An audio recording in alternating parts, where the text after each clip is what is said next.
Hello everyone, आज हम start करेंगे close loop first order system for impulse input. Last class में हम लोगों ने देखा था close loop first order system for step input. जब हम स्टेप इनपुट दे रहे थे तो आउटपुट रिस्पॉन्स हमारा टाइम डोमेन में कैसा बिहेव कर रहा था। आज हम देखेंगे फर्स्ट ऑर्डर सिस्टम का ही, बट इनपुट अभी हम क्या देंगे, इम्पल्स। तो चलो स्टार्ट करते हैं। हम फर्स्ट ऑर्डर सिस्टम लिए 1/τ। हम क्लोज लूप सिस्टम दे रहे हैं, ठीक है। तो एक फीडबैक पाथ होगा from output to input, this is तुम्हारा CS, और ये हम इनपुट दे दिए RS। फीडबैक हम कैसा ले रहे हैं, नेगेटिव। तो ये CS/RS हम लास्ट क्लास में कैलकुलेट कर चुके थे बच्चों। CS/RS क्या आ रहा था, 1/τ डिवाइडेड बाई S प्लस 1/τ। ये कैसे निकाले थे, तो सिंपल फॉर्मूला से CS/RS is equal to GS divided by 1 plus GS/HS। ये हमारा GS/HS कितना है, 1। तो इस फॉर्मूला को सॉल्व करके लास्ट क्लास में हम ये 1/τ S प्लस 1/τ कैलकुलेट कर चुके थे। अब हम लोग को आउटपुट रिस्पॉन्स देखना है इन टाइम डोमेन एनालिसिस। इस RS को उधर लेके चले जाते हैं, तो क्या हो गया, RS 1/τ divided by S plus 1/τ। यहाँ पे अब हम इनपुट क्या दे रहे हैं बच्चों, इनपुट विल बी तुम्हारा इम्पल्स इनपुट। तो इम्पल्स क्या दोगे, RT is equal to delta T। Impulse input यही होता है, तो हम इम्पल्स ले लिए, ठीक है। ये तुम्हारा डेल्टा T, यही होता है इम्पल्स। इसी का तुमको लैप्लास लेना है, तो इसका जब लैप्लास ट्रांसफॉर्म करोगे डेल्टा T का, तो डेल्टा T का लैप्लास ट्रांसफॉर्म क्या होता है, 1।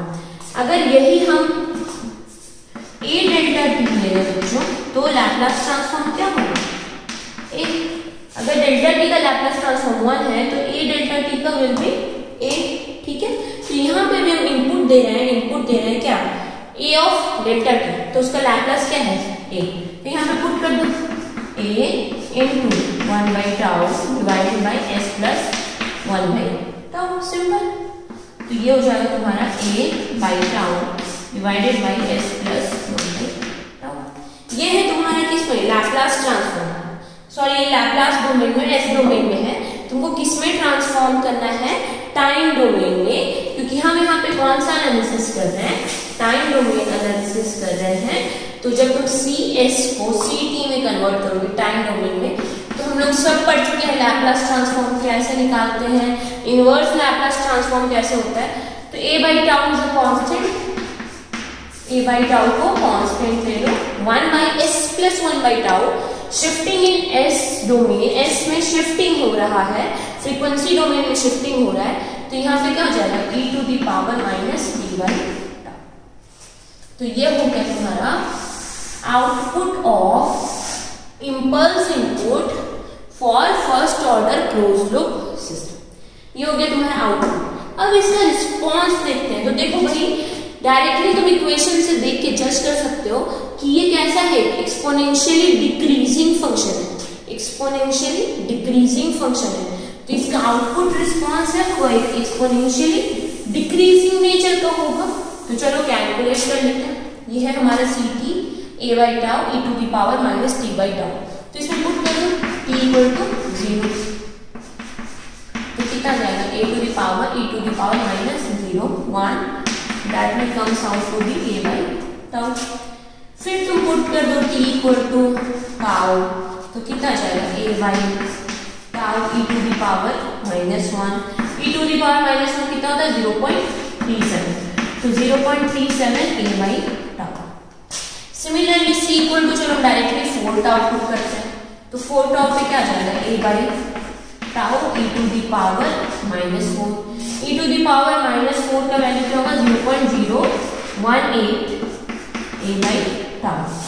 नेक्स्ट CT इक्वल टू क्या पुट करोगे, इन्फिनिटी, तो इन्फिनिटी पे क्या हो जाएगा, A/τ e⁻⁻∞, 0, तो ये हो गया 0, ठीक है। तो इसका बिहेवियर कैसा होगा, एक एक्सपोनेंशियली डिक्रीजिंग नेचर का होगा। तो जब तुम आउटपुट रिस्पॉन्स बनाओगे, जैसे तुम्हारा आउटपुट रिस्पॉन्स तो जब हम इसका आउटपुट ग्राफ बनाएंगे बच्चों तो कैसा बिहेव करेगा, दिस इज तुम्हारा C T, this is T, 0 पे क्या आ रहा है वैल्यू ए बाई टाउ। चलो टी इक्वल टू टाउ पे 0.378 टाउ, तो टी इक्वल टू टाउ पे यहाँ पे कर दो 0.37 a by tau. Next t equal to 4 tau पे 0.018 ए टाउ, तो कहीं यहाँ पे आएगा 0.018 ए बाई टाउ। ठीक है, तो इसको तुम प्लॉट कर दो ऐसा कुछ, दिस इज तुम्हारा 4 टाउ। ठीक है, टाउ, तो बिहेवियर कैसा आ रहा है, और अगर इंफिनिटी पे लोगे तो इंफिनिटी पे वैल्यू क्या हो जा रहा है 0, तो हम बस ड्रॉ कर दिए कि इंफिनिटी पे कैसा हो जा रहा है 0।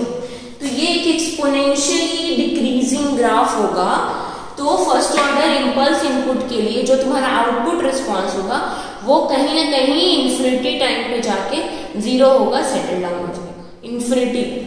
ठीक है, अब हम तुम लोगों को कल ही बताया था कि सेटलिंग टाइम हर यूजर का अलग अलग होता है।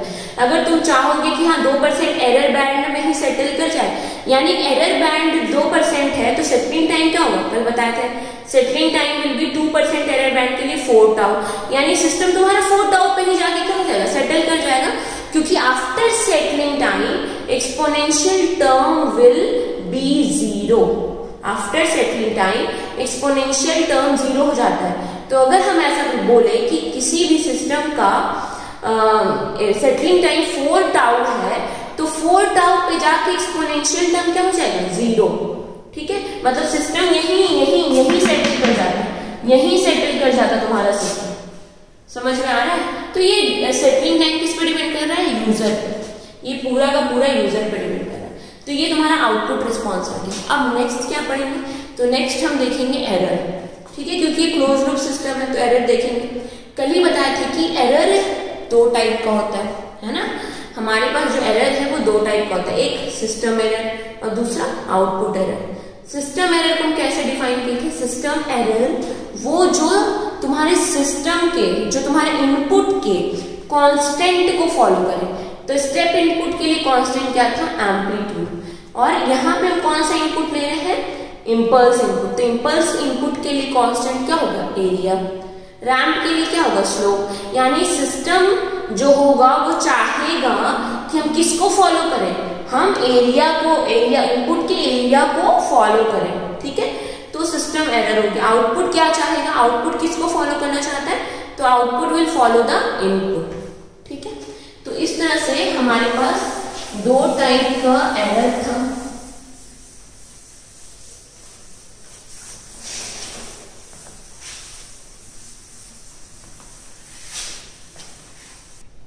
देखो, इंपल्स इनपुट में हमारे पास क्या क्या है, सिस्टम और आउटपुट। तो सिस्टम किसको अचीव करना चाहता है, system wants to achieve the constant part of input, constant part of input। और यहाँ पे constant part क्या है, इनपुट क्या है, इंपल्स, और कांस्टेंट पार्ट क्या है, इंपल्स का कांस्टेंट क्या होता है बच्चों, तो एरिया। तो सिस्टम किसको फॉलो करना चाह रहा है, एरिया, इनपुट के एरिया, है ना। और हमारे पास क्या होता है, आउटपुट। तो आउटपुट किसको फॉलो करना चाहता है, सिंपल इनपुट को फॉलो करना चाहता है। तो यहाँ पे हम एरिया निकाल लेते हैं। सबसे पहले area under the curve. Area under the curve क्या होता है बच्चों, integration. Area under the curve is, area under the curve is integration. यही होता है, हम पढ़ते आ रहे हैं हमेशा से, 12th क्लास से ही पढ़ते आ रहे हैं। तो area under the curve is integration, तो हम यहाँ इंटीग्रेट कर देंगे। तो इंटीग्रेट किसको करोगे, कहां से कहां तक इंटीग्रेट करोगे, तो 0 से इंफिनिटी ct dt। ये होगा तुम्हारा एरिया। व्हाट इज ct, तो ct is equal to e by tau e to the power minus e by tau dt। यही है, तो इसको इंटीग्रेट कर दो 0 से इंफिनिटी। ठीक है, तो जब हम 0 से इंफिनिटी इंटीग्रेट किए तो कितना है, A by tau constant, e to the power minus T by tau और यहाँ हो जाएगा माइनस टाउ, ये होगा दैट इज 0 से इन्फिनिटी। टाउ कैंसिल, ठीक है, ये हो जाएगा minus of A e to the power minus T by tau 0 से इन्फिनिटी, तो that comes out to be minus A e to the power minus infinity minus e to the power minus 0। तो e to the power minus infinity is 0, इसका value 1 minus minus plus, तो कितना गया? तो area under the curve, मतलब एक तुम्हारा curve आया था उसका एरिया तुम्हारा क्या हो गया? Constant part A. तो जो तुम्हारा सिस्टम है वो किसको फॉलो कर रहा है? एरिया को, ठीक है। तो चलो अगर ये 0 से इंफिनिटी में कहां पहुंच रहा है? इनपुट भी हम क्या लिए थे? ए।